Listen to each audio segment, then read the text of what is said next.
नमस्कार साथियों, स्वागत है आप सभी का हमारे YouTube channel HS study talk में। और आज हम जिस क्लास को लेके बात करने वाले हैं वो क्लास है अपनी 7th क्लास। और इसमें अपना जो विषय रहेगा वो रहेगा भूगोल विषय। और इस पुस्तक का जो नाम है वो है हमारा पर्यावरण। सामाजिक विज्ञान की ये पुस्तक रहती है और कंप्लीट बुक जो है आपको यहाँ पर करवाई जाएगी। अगर आप कक्षा 7 के विद्यार्थी हैं या कंपटीशन एग्ज़ाम्स की आप तैयारी कर रहे हैं तो सभी के लिए ये पुस्तक जो है महत्वपूर्ण रहने वाली है। और रीट के जो अभ्यर्थी हैं उनके लिए मैं बता दूं कि रीट के अभ्यर्थियों के लिए तो ये पुस्तक जो है वेरी मोस्ट इम्पॉर्टेंट है। कक्षा 6 से लेके 12वीं तक की जितनी भी पुस्तकें हैं वे वेरी मोस्ट इम्पॉर्टेंट है।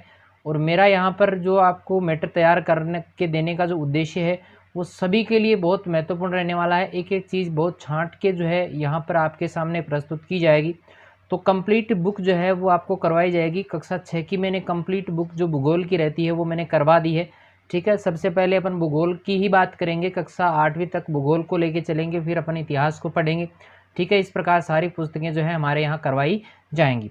तो चलिए, हमारा जो पहला ही पार्ट रहता है वो पर्यावरण का ही रहता है। देखिए, पर्यावरण के सबसे पहले घटकों की बात करें तो पर्यावरण के घटक होते हैं 3। पहला हमारा जो रहता है वो है प्राकृतिक घटक, दूसरा रहता है मानव निर्मित और तीसरा जो है वो भी मानव के अंतर्गत ही आता है। तो देखिए, सबसे पहले हम बात करें प्राकृतिक घटकों में, देखो आता है अपने जलमंडल आता है, वायुमंडल प्राकृतिक है, इसमें मानव का कोई योगदान नहीं है।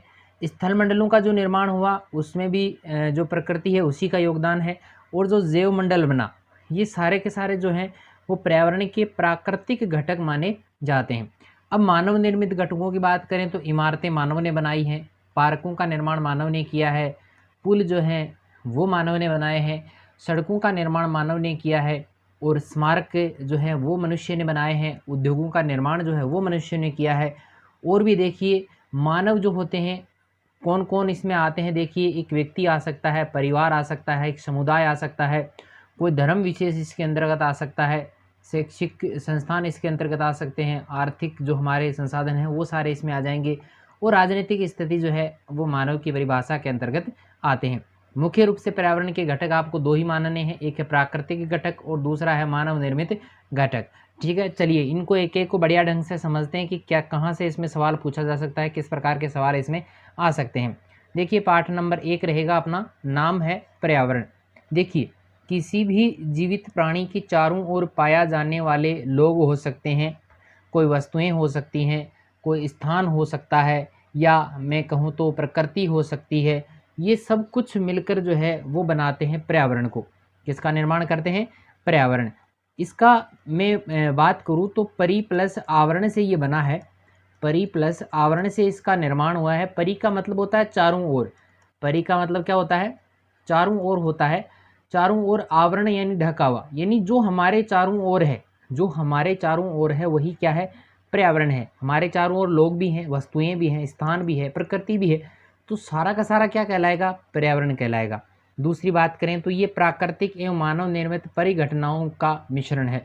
यानी जो पर्यावरण है उसको 2 भागों में बांट सकते हैं, एक प्राकृतिक पर्यावरण है और एक मानव निर्मित। 2 चीज़ों से ये मिलकर बना है। प्राकृतिक पर्यावरण में देखो, पृथ्वी पर पाए जाने वाले जीवीय और अजीवीय, यानी जो जिंदा है वो जिंदा नहीं है, वो सब के सब दोनों परिस्थितियां जो है इसमें शामिल की जाती हैं।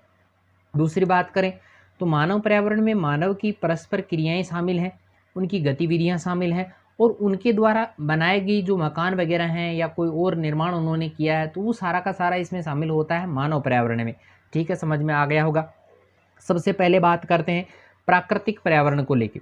देखिए, भूमि होती है, जल होता है, वायु होता है, पेड़ पौधे हैं, जीव जंतु हैं, ये सब कुछ जो है वो प्रकृति से हमें मिला है, इसलिए इसको कहा गया है प्राकृतिक पर्यावरण। यानी एक मन को बनावा को बिल्कुल भी योगदान को नहीं। ठीक है, तो इसको कहा गया प्राकृतिक पर्यावरण, यानी प्रकृति ने हमें ये दिया है। दूसरी बात करें, पृथ्वी की ठोस परपटी, परपटी पापड़ी सी है ना धरती के ऊपर, तो परपटी या ठोस ऊपरी परत को स्थल मंडल कहते हैं। देखिए, पृथ्वी जो हमारी है उसके ऊपर ऊपरी जो परत है, जो ऊपरी जो भाग है वो क्या कहलाता है? स्थल मंडल उसको कहा जाता है। आगे बात करें तो यह चट्टानों एवं खनिजों से बना हुआ है। इस ठोस परपटी या कठोर ऊपरी परत यानी जिसको स्थल मंडल कहते हैं, इसका निर्माण जो है वो चट्टानों से हुआ है, खनिजों से हुआ है और मिट्टी की जो पतली परत है इससे ये ढका हुआ है। एक पतली परत मिट्टी की जो है वो इस पर लगी हुई होती है। यह पहाड़ हैं, पठार हैं, मैदान है, घाटी है जैसी विभिन्न स्थलाकृतियों वाला विषम धरातल है। यानी कहीं पर आपको पहाड़ देखने को मिलेंगे, कहीं पर पठार हैं, कहीं पर मैदान है, कहीं पर घाटियाँ बनी हुई हैं। इस प्रकार की स्थलाकृतियाँ जो है पृथ्वी पर बनी हुई हैं और यही जो है वो क्या कहलाता है, स्थलमंडल कहलाता है। और ये स्थलाकृतियाँ महाद्वीपों के अलावा महासागरों की जो सतह है ना वहाँ पर भी पाई जाती है। अपन सोचते हैं कि समुद्र के नीचे तो भाई ये समुद्र ही होगा ना, इसके नीचे कुछ नहीं होगा, लेकिन ऐसा नहीं है। समुद्र के नीचे भी ये स्थलाकृतियाँ पाई जाती हैं। सभी प्रकार की स्थलाकृतियाँ वहाँ पर भी आपको देखने को मिल जाएंगी। ठीक है, चलिए नेक्स्ट पेज पे चलते हैं। देखिए स्थलमंडल के बारे में थोड़ा सा और विस्तार से पढ़ते हैं कि स्थलमंडल वह क्षेत्र है जो हमें वन है, कृषि है, मानव बस्तियों के लिए भूमि है, पशुओं को चराने के लिए घास के स्थान हैं, वो प्रदान करता है। स्थलमंडल हमारे लिए क्यों इम्पोर्टेंट है, क्योंकि ये सारी चीज़ें हमें कहाँ मिलेंगी, स्थलमंडल में मिलेंगी। ठीक है, ये थोड़ा सा चित्र आपको बता दो, चित्र दिख रहा होगा। जैवमंडल यहाँ पर है, ये इधर वाला भाग स्थलमंडल आ गया, ये इधर जल है तो जलमंडल आ गया, और ये ऊपर जो हवाई जहाज उड़ रहा है वो वायुमंडल के अंतर्गत आ गया। और इन तीनों परिस्थितियों का मिला जुला रूप क्या कहलाता है, जैवमंडल कहलाता है। देखिए स्थलमंडल की बात करें तो ये खनिज संपदा का एकमात्र स्रोत माना जाता है। खनिज जो है प्रचुर मात्रा में जो है वो इस स्थल वाले भाग में मिलते हैं। पर्यावरण की बात करें यानी इन्वायरमेंटल शब्द की उत्पत्ति की बात करें, वेरी वेरी मोस्ट इंपॉर्टेंट यहाँ से क्वेश्चन बनता है। इन्वायरमेंट शब्द की उत्पत्ति जो है वो फ्रेंच शब्द किस भाषा का शब्द है, फ्रेंच शब्द है एनवायरोनेर या एनवायरोनेर से हुई है, जिसका अर्थ होता है पड़ोस। अर्थ क्या होगा इसका, पड़ोस होगा। एनवायरोमेंट, एनवायरोनेर का मतलब होगा पड़ोस। और जल के क्षेत्र को कहा जाता है जलमंडल। जल वाले भाग को क्या कहेंगे, जलमंडल कहेंगे। पृथ्वी के चारों ओर फैली वायु की पतली परत जो होगी उसको क्या कहा जाएगा, वायुमंडल कहा जाएगा। और पृथ्वी का गुरुत्वाकर्षण बल अपने चारों ओर के वायुमंडल को थामे रखता है। भाई जो वायुमंडल पृथ्वी के चारों ओर है उसको मतलब पकड़े रहने का जो काम है वो कौन करता है, तो वो करता है पृथ्वी का गुरुत्वाकर्षण बल, जो उसे अपनी ओर खींचे रखता है। तो ये गुरुत्वाकर्षण बल भी बहुत महत्वपूर्ण है। वायुमंडल जो है वो सूर्य की झुलसाने वाली जो गर्मी होती है और उसकी जो हानिकारक किरणें होती हैं उनसे भी हमारी रक्षा करता है। ठीक है, समझ में आ गया होगा मेरे ख्याल से। इसमें किसी भी प्रकार कई प्रकार की जो है गैसें होती हैं, वायुमंडल की बात कर रहे हैं, धूल के कण होते हैं और जलवाष्प होती है। भाई जल गीला क्यों होता है, सवाल आता है जल गीला क्यों होता है, क्यों होता है, क्योंकि वायुमंडल में जलवाष्प की मात्रा होती है, ऑक्सीजन की मात्रा होती है, तो ऑक्सीजन में जलवाष्प पाया जाता है, इसलिए वो क्या रहेगा, गीलापन उसमें रहता है। अगला है कि वायुमंडल में परिवर्तन होने से, जैसे ही वायुमंडल में परिवर्तन होगा मौसम और जलवायु में परिवर्तन हो जाएगा। भाई वायुमंडल में परिवर्तन कब होगा, जब मौसम और जलवायु में परिवर्तन होगा, चाहे आप किसको किसी भी तरह से ले लीजिएगा, आंसर ऐसा ही आएगा। ठीक है, पादप और जीव जंतु मिलकर जो है वो बनाते हैं जैवमंडल।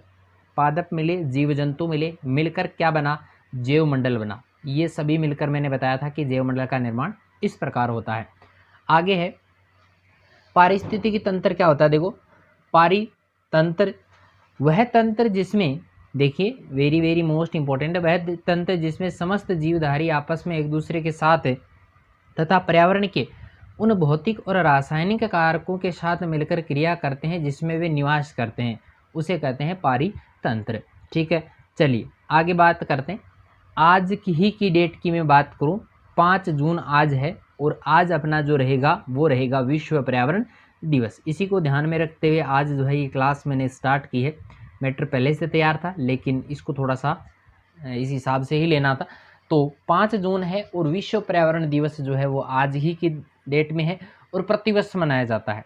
ठीक है, जीवधारियों का आपसी और अपने आसपास के पर्यावरण के बीच का जो संबंध है उसे ही पारितंत्र कहते हैं। क्या कहते हैं भाई, जीवधारी जो है उसके और पर्यावरण के बीच में जो संबंध पाया जाता है उसको क्या कहते हैं, पारितंत्र कहते हैं। अब बात करते हैं मानवीय पर्यावरण की। बहुत छोटा ये रहेगा पार्ट। मानव अपने पर्यावरण के साथ पारस्परिक क्रियाएं करता है और उसमें अपनी आवश्यकता के अनुसार परिवर्तन भी करता है, जब चाहे जैसा चाहे वो बदलाव भी इसमें करता है। बात करते हैं वस्तु विनिमय पद्धति की, तो ये वस्तुओं की अदला बदली का व्यापार है जिसमें धन का प्रयोग नहीं होता। एक वस्तु ली और दूसरी वस्तु जो है उसको दे दी जाती है, यानी वस्तु के बदले वस्तु लेना क्या कहलाता है, वस्तु विनिमय की पद्धति कहलाती है। क्योंकि मानव देखो पुराने समय में ऐसा था कि मानव जो था खेतीबाड़ी करता था और खेतीबाड़ी करके वो अनाज वगैरह उपजाता था। अब अनाज वगैरह उपजाता था तो पैसे उस समय थे नहीं, धन वगैरह उस समय था नहीं, तो अनाज जैसे ही उसने उगाया, अनाज भाई एक व्यक्ति के पास अनाज है, दूसरे व्यक्ति के पास कोई कपड़े वगैरह उसने बनाए हैं, तो वो क्या करेगा, अनाज दे देगा और कपड़े ले लेगा। ठीक है, तो इसको अनाज मिल गया और इसको कपड़े मिल गए। ठीक है, हुआ कि नहीं हुआ। तो इस प्रकार की उस समय प्रचलित जो पद्धति थी जिससे एक व्यक्ति जो था अपनी आवश्यकताओं की पूर्ति करता था, उसमें परिवर्तन करता था, तो वो वस्तु विनिमय की पद्धति कहलाती थी। ये वर्तमान में जो है लगभग खत्म हो चुकी है, क्योंकि वर्तमान में जो व्यापार है वो होता है धन की अदला बदली के आधार पे होता है। आप गेहूं है वो किसी को बेचते हो तो आपको पैसे देते हैं, ना कि आपको कोई अन्य वस्तुएं देते हैं। कोई वस्तुएं नहीं देते, बल्कि आपको सीधा ही जो है वो धन दे दिया जाता है, पैसे आपको दे दिए जाते हैं। ठीक है, तो ये वस्तु विनिमय की उस समय प्रचलित पद्धति मानी जाती थी। ठीक है, पूरा का पूरा समझ में आया होगा। छोटा पाठ था तो जल्दी करवा दिया। ठीक है, फिर भी कोई समस्या हो तो कमेंट जरूर कीजिएगा।